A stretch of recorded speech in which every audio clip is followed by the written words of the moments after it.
Have you ever imagined living in a city where everything seemed to be turned upside down, where values were forgotten and morality was lost in the shadows? Sodom and Gomorrah were exactly that. But what if I told you that the true story behind these cities is far more complex than you might think? What really happened there? And why does this narrative continue to echo through the centuries? Get ready, because the journey we are about to embark on reveals secrets that few are aware of. Did you know that the stories we hear from a young age can hide profound truths that challenge our understanding? How do you think the inhabitants of these cities felt in the face of such a grim fate? The streets pulsed with life, but also with a deafening silence that seemed to herald an end. And what about you? Could you see beyond appearances? As we unravel the mysteries of Sodom and Gomorrah, some questions will begin to arise. What led to the downfall of such a prosperous place? And what can we learn from it in today's world? Stay with me, because the truth is about to be revealed.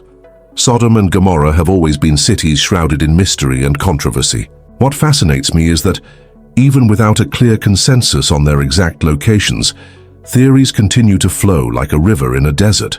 Some research suggests that these cities might have been located near the Dead Sea, an area today marked by an arid climate and a geography that seems to have been shaped by catastrophic events over the centuries. Imagining those prosperous cities, with their bustling streets and vibrant markets, is an exercise in imagination that leads me to reflect on how human history can be ephemeral.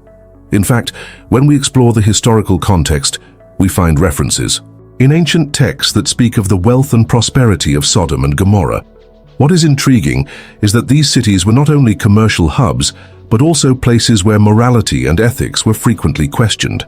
The Middle East, during the time these cities existed, was a melting pot of cultures, traditions, and religions that influenced one another in unexpected ways.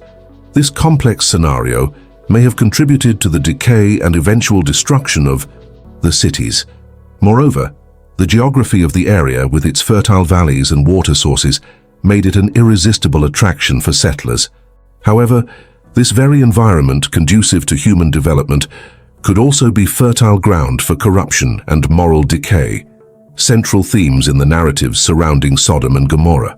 It is as if the land itself was telling a story of duality, where beauty mingles with decay.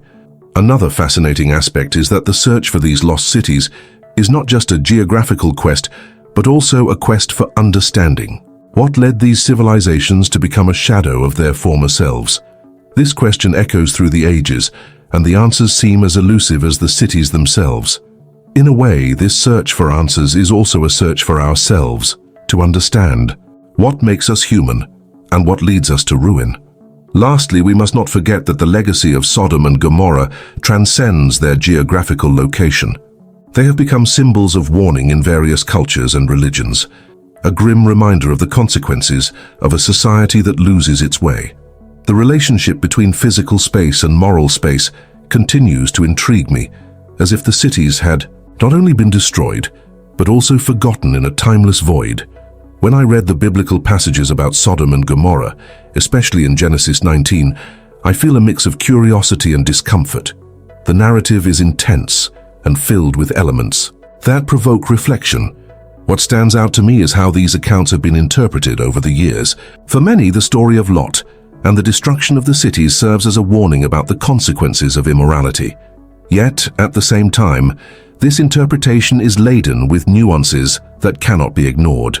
One of the most impactful parts of this narrative is the visit of the angels to Lot's house, which becomes a refuge amid a decaying city. It's as if Lot was the last bastion of hope in a sea of depravity. Abraham's plea to spare the cities stands out as a moment of empathy and justice. This moral duality between condemnation and salvation makes me ponder the complexities of human nature and the decisions we make. After all, what is morality if not a reflection of our own beliefs and values? Interpretations of these stories vary greatly across different religious traditions. While some view the destruction as divine punishment, others consider it more a logical consequence of human actions. This leads me to reflect on how the same story can be told in such diverse ways, depending on the lens through which we view it. It serves as a reminder that human understanding is multifaceted, and that truth often hides in the shadows of what we do not know. Furthermore, the way these narratives are used to justify contemporary beliefs about morality and ethics is fascinating. In many cultures, the story of Sodom and Gomorrah is evoked in discussions about sexual behavior and social norms. This makes me question to what extent these interpretations are useful or limiting. Are we truly learning from the lessons of the past, or are we merely perpetuating fears and prejudices? Ultimately, the emotional and moral weight of the story of Sodom and Gomorrah continues to reverberate in today's society. Biblical narratives are not just ancient tales. They are part of an ongoing dialogue about what it means to be human in a world that often seems chaotic and senseless. As I reflect on these passages, I realize that the quest for understanding never ends, and perhaps that is the true lesson we can draw from this ancient story. When discussing the destruction of Sodom and Gomorrah, the first thing that comes to mind is immorality. The biblical narrative points to practices considered abominable, but is that all there is to it? Many contemporary interpretations attempt to understand what truly led to the destruction of these cities. The lack of hospitality, for instance, is a point that frequently arises. In the culture of the time, welcoming a visitor was seen as a sacred obligation, and when Lot, one of the few righteous in the city, offers shelter to the angels, the reaction of the inhabitants is one of violence. Doesn't this say a lot about a society that failed in its basic principles of hospitality? Beyond immorality and a lack of hospitality, corruption is also a recurring theme. The cities were portrayed as places where justice had been lost. The biblical passage mentions that God decided to destroy Sodom and Gomorrah because the outcry for justice had reached him. This leads us to reflect on what it means to have a just society and how corruption can erode the fundamental values of a community. It is not difficult to see parallels with the modern world, where corruption often seems to prevail over ethics. Some contemporary interpretations seek to broaden our understanding of what immorality entails. What may have been considered immoral millennia ago can be viewed differently today. Was the condemnation of the cities limited solely to sexual acts, or did it encompass a wider range of behaviors that included exploitation and oppression? This broader perspective invites us to consider how social norms change over time and what we can truly learn from these stories.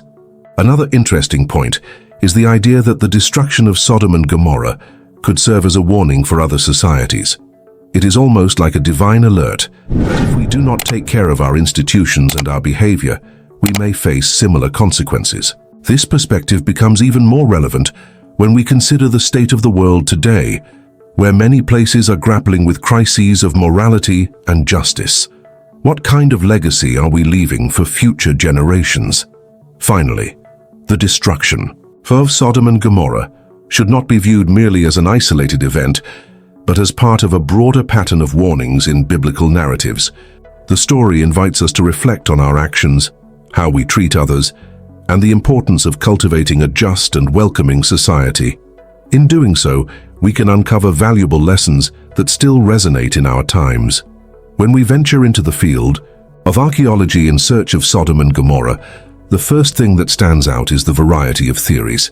Excavations at sites such as Tel El Hammam in Jordan have generated considerable buzz. Many archaeologists believe that this may be the ancient city of Sodom. What is fascinating is that they have found evidence of sudden destruction, as if a devastating force had swept the city away in an instant.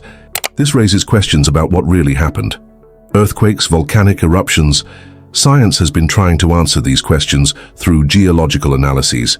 The idea that a natural event could have caused the destruction of the cities is intriguing.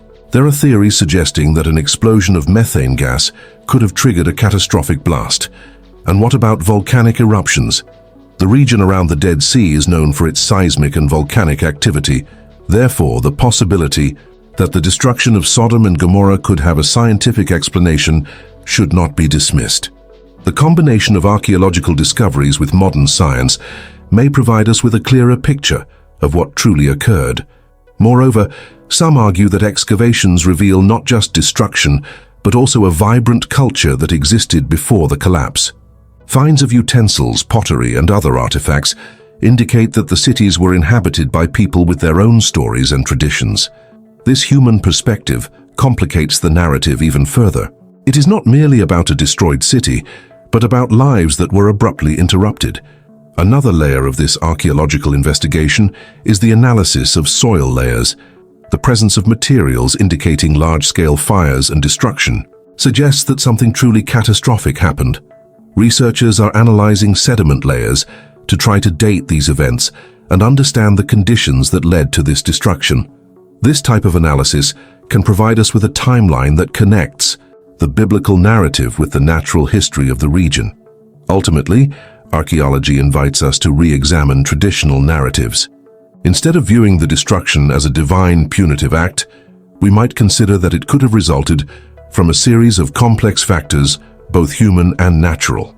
This more multidisciplinary approach can help us better understand not only the history of Sodom and Gomorrah, but also what we can learn from it in our own era of challenges. Sodom and Gomorrah. Who hasn't heard of these cities, right? Since my childhood, these stories have always intrigued me. Their impact on culture and art is undeniable.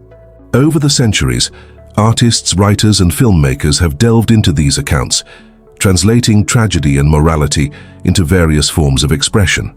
It is curious to note how the narrative of the destruction of Sodom and Gomorrah has become their powerful symbol in discussions about human morality. In literature, for instance, authors like John Milton in Paradise Lost and Mark Twain in The Adventures of Huckleberry Finn make direct references to these cities. The morality at stake, the corruption and decadence are themes that resonate strongly in their works. The way Milton portrays the fall, with its nuances of morality and divine justice, provokes deep reflections on human choices and their consequences. It is fascinating to see how these authors, from such different eras, utilize the same narrative to explore universal issues. And we cannot forget the visual arts. Painters like Gustave Doré and David, for example, captured the essence of destruction in their works. The scenes of fire and chaos, with dramatic tones and intense expressions, bring to light the gravity of the situation. These visual representations have the power to transport us to that historical moment, making us feel the pain and desolation that the story conveys. Art, in this sense, becomes a powerful vehicle for transmitting the lessons we can learn from the past. In cinema, the story of Sodom and Gomorrah has also found its place. Films like Sodom and Gomorrah from 1962 explore not only the biblical narrative, but also the social and moral implications of the story. The way these films address sexuality and morality sparks debates that remain relevant today. This ability to adapt and interpret the story over time demonstrates the strength of this narrative in popular culture. Finally, music has not been left out either. Songs that mention Sodom and Gomorrah, such as Sodoma by Caetano Veloso, make direct references to the cities, using them as a metaphor for social criticism. The capacity of music to capture complex feelings and make them accessible to all is a testament to the lasting impact these cities have on contemporary culture. It is remarkable to think how such an ancient story continues to inspire and provoke reflections across different forms of expression. When I look at the story of Sodom and Gomorrah, I can't help but think about how it still resonates in modern debates. In times of increasing discussion about morality and sexuality, the biblical narrative is often cited as an example of what should be avoided. The condemnation of these cities becomes a starting point for conversations about what is deemed acceptable or not in contemporary society. Many people use these stories to justify their views, which can be both constructive and problematic. The issue of hospitality, one of the reasons attributed to the destruction, remains relevant today. In a world where refugee crises and forced migration are pressing issues, the concept of welcoming the other becomes fundamental. The lack of hospitality in Sodom and Gomorrah serves as a warning about the consequences of ignoring the needs of others. When we examine the story through this lens, we realize that the lessons extend beyond traditional morality and directly connect to our social responsibility. Moreover, sexuality is a topic that remains on the agenda. The way the story of Sodom and Gomorrah is interpreted in relation to homosexuality, for instance, is a fiercely debated issue. While some view the narrative as an explicit condemnation, others argue that the message is more about immorality and a lack of respect than about sexual orientation itself. This polarization leads us to question our own beliefs and reflect on how traditions influence our views on love and relationships. Social justice also emerges as a central theme. The destruction of Sodom and Gomorrah is often used as an example of how corruption and injustice can lead to ruin. In an era where social movements seek equality and justice, the story serves as a grim reminder of the consequences that can arise from indifference and oppression. The norms and values we are shaping today can be analyzed in light of this narrative, helping us to build a fairer future. Lastly, the relevance of the story of Sodom and Gomorrah invites us to reflect on what it means to be human in a constantly changing world. The issues of morality, hospitality, sexuality, and social justice that the narrative raises are as pertinent today as they were in antiquity. By confronting these dilemmas, we are challenged to think critically about our actions and their repercussions. The story teaches us that, despite the changes over the centuries, the fundamental questions of the human condition remain the same. And so we come to the end of this revealing journey through Sodom and Gomorrah. But before we conclude, I want you to reflect. What does this story teach us about choices and consequences? Are we, in our daily lives, repeating the mistakes of the inhabitants of these cities? Imagine for a moment what it would be like to live in a place where morality has been completely distorted. What would you do if you found yourself there? And if many times, the decisions we make in the present shape the future of our society? That's quite a responsibility, isn't it? And what if I told you that the story of Sodom and Gomorrah is not just an ancient tale, but a warning for today? What do you think? Are we on the brink of facing a similar reality? Share your thoughts in the comments. Don't forget to like and share this video with friends who need to hear this message. And if you haven't subscribed to the channel yet, take the opportunity to join our community. Stay tuned, because in the coming weeks, we will explore more biblical stories that challenge our understanding and invite us to reflect. Until next time.